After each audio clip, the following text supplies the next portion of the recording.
Assalamualaikum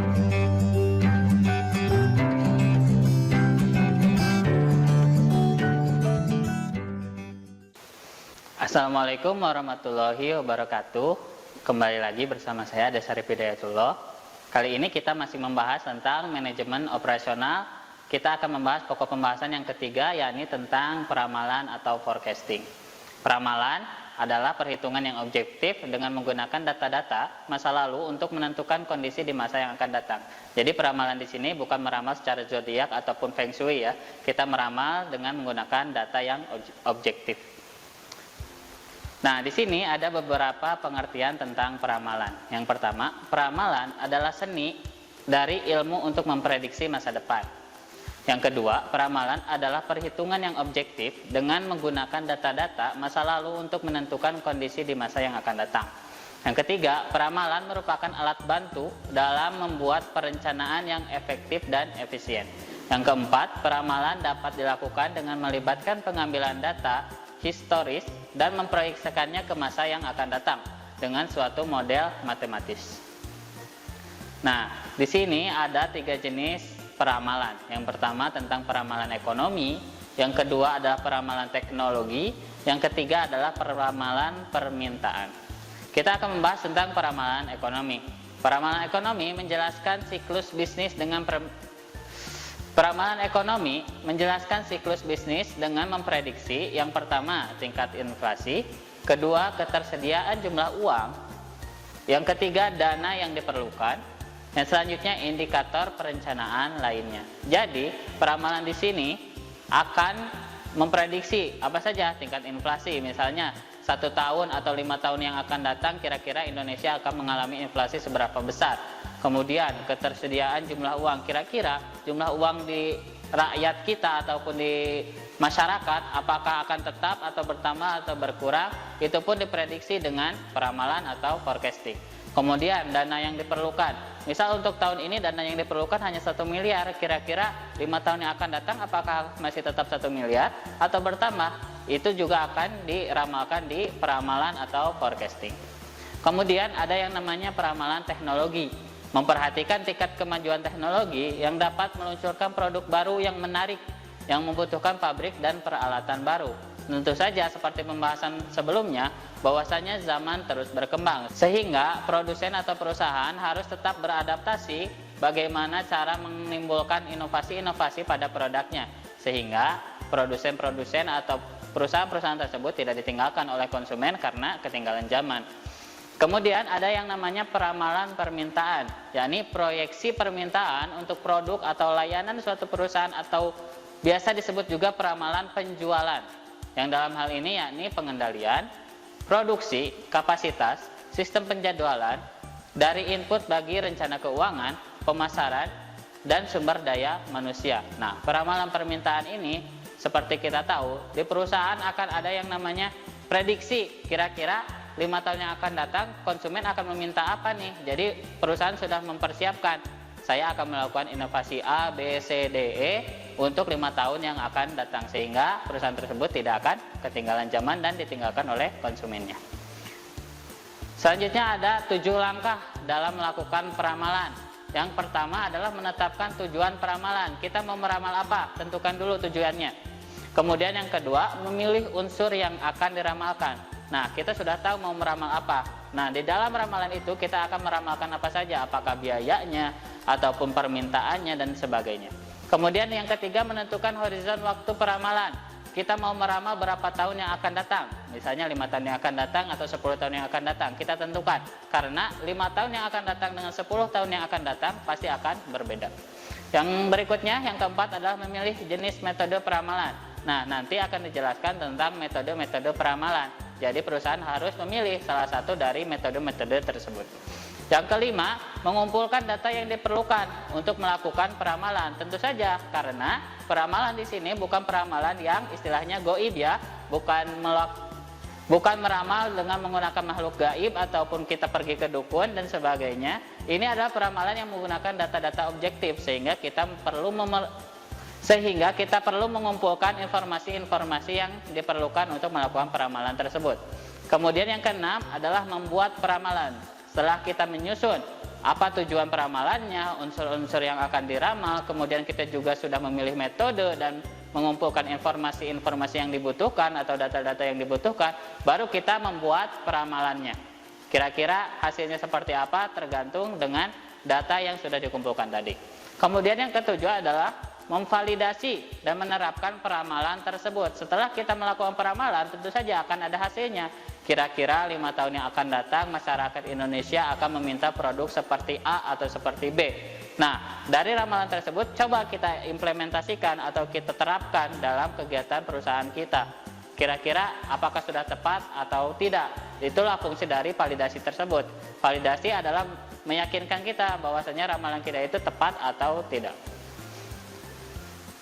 Selanjutnya ada yang namanya metode peramalan. Yang tadi karena dalam 7 langkah peramalan kita diminta untuk memilih metode.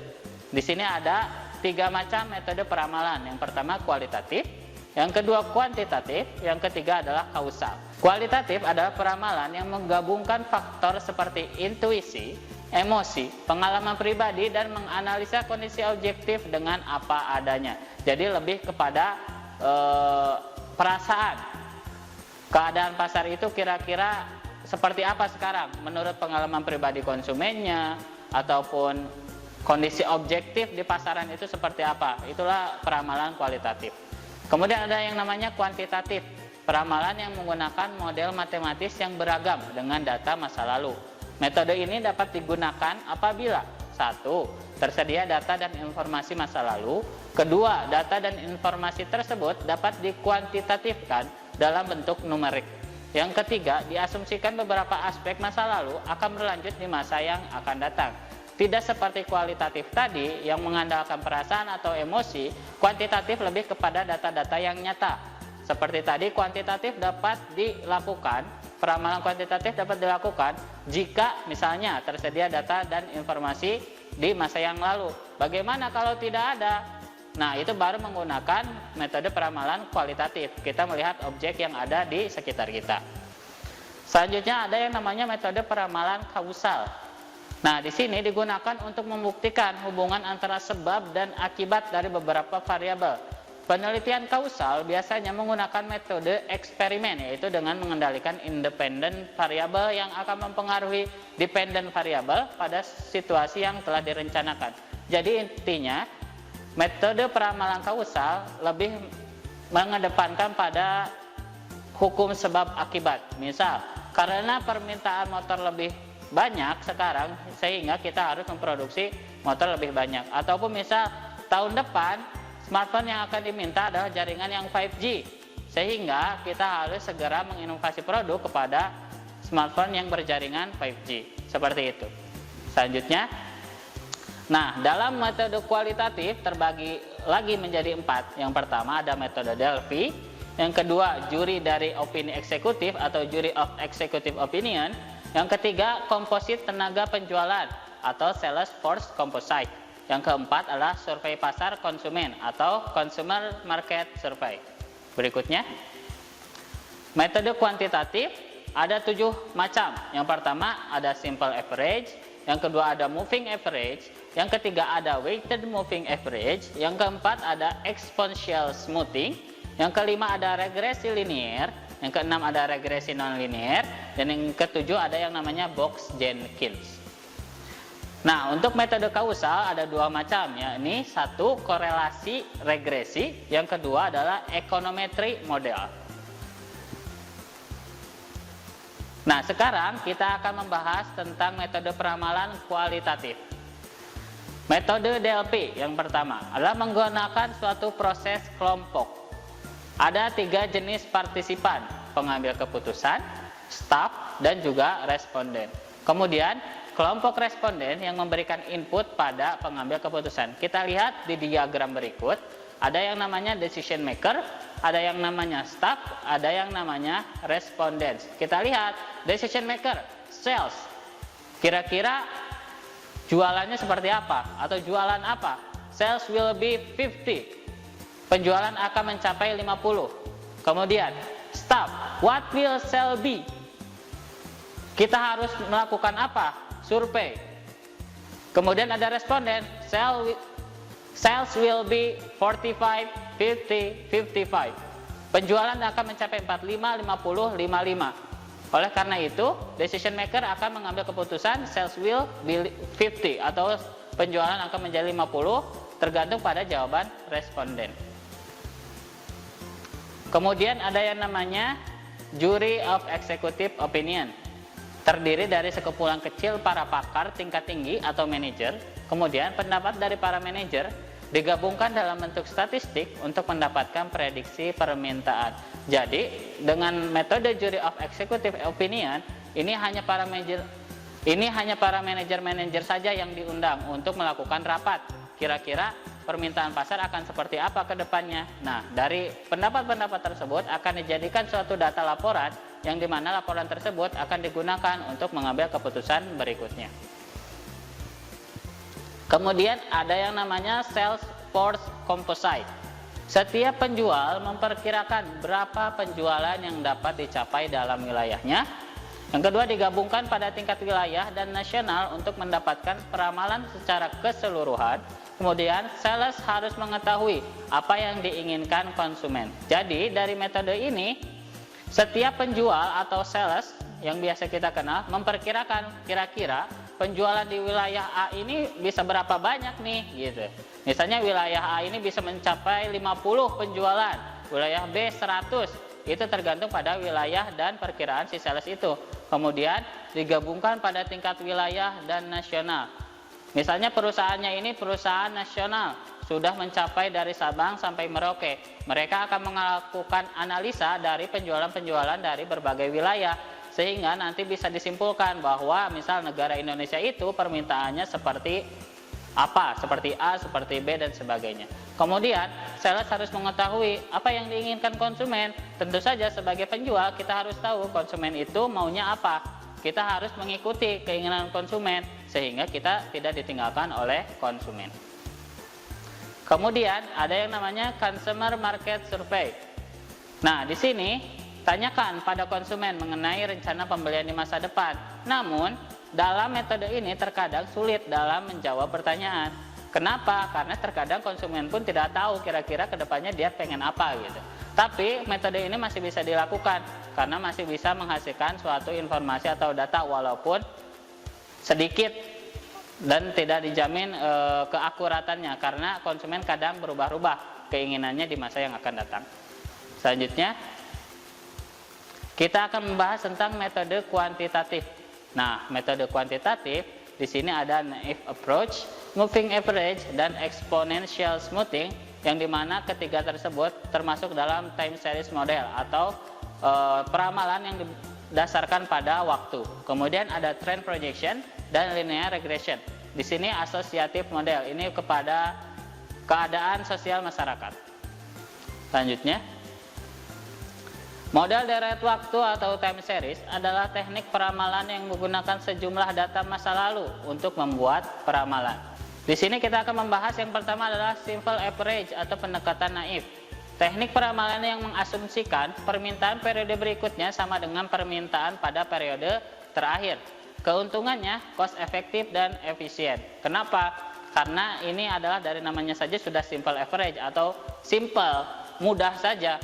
Rata-rata mudah saja. Misal permintaan di tahun 2020 adalah sebanyak 10. Berarti 2021 itu tidak akan jauh berbeda. Berarti mungkin 10 atau 11 atau 9. Jadi masih mendekati. Sehingga karena ini adalah peramalan yang simple atau yang mudah, tidak memakan banyak biaya sehingga cost akan menjadi efektif dan efisien.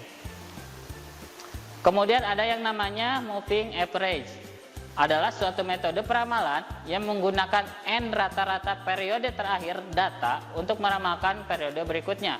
Dapat dilihat bahwasanya moving average memiliki rumus sigma permintaan dalam periode N sebelumnya atau jumlah permintaan dalam periode N sebelumnya per N atau waktu yang ditentukan yang akan diramalkan.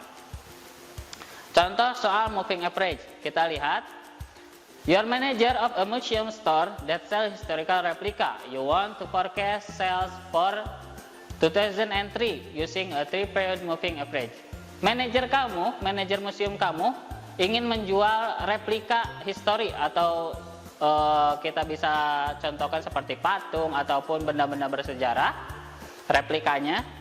Dia ingin menggunakan atau meramalkan kira-kira tahun 2003 ini moving average-nya seperti apa. Bisa kita lihat di penyelesaiannya.